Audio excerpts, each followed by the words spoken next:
एक बार की बात है, एक छोटे से गांव में एक अमीर आदमी रहता था। वह गरीब था और अपनी ज़रूरतों को पूरा करने के लिए संघर्ष करता था। एक दिन उसने एक अमीर आदमी के बारे में सुना जो पास के शहर में रहता था, और उसने जाकर उससे मदद मांगने का फैसला किया। धनी व्यक्ति अपनी दयालुता और उदारता के लिए जाना जाता था, इसलिए गरीब व्यक्ति शहर की यात्रा करके अपने घर चला गया।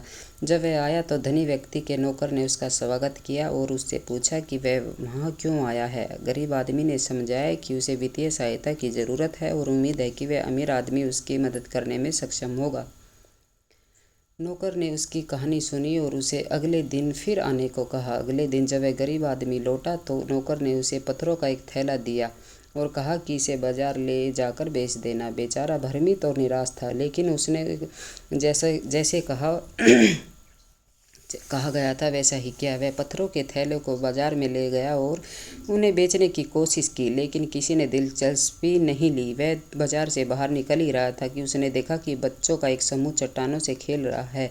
वह उनके पास गया और पूछा कि क्या वे उसकी चट्टानें खरीदना चाहते हैं, और उनके आश्चर्य के लिए वे सहमत हो गए। गरीब आदमी ने पत्थरों को बच्चों को बेच दिया और थोड़ा लाभ कमाया।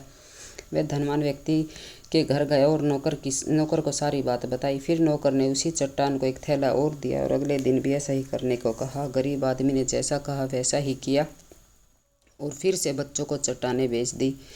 वह कई दिनों तक चलता रहा, जब तक कि गरीब आदमी ने अपना छोटा व्यवसाय शुरू करने के लिए पर्याप्त धन जमा नहीं किया। साल बीतते गए और बेचारा बहुत सफल होता गया। वही धनी व्यक्ति ने उस पर दया की थी, वह कभी नहीं भूला, और जब उसे अवसर मिला तो उसका धन्यवाद करने के लिए नगर में लौट आया। अमीर आदमी ने उसे देखकर हैरान रह गया। उससे पूछा कि वह इतना सफल कैसे हो गया।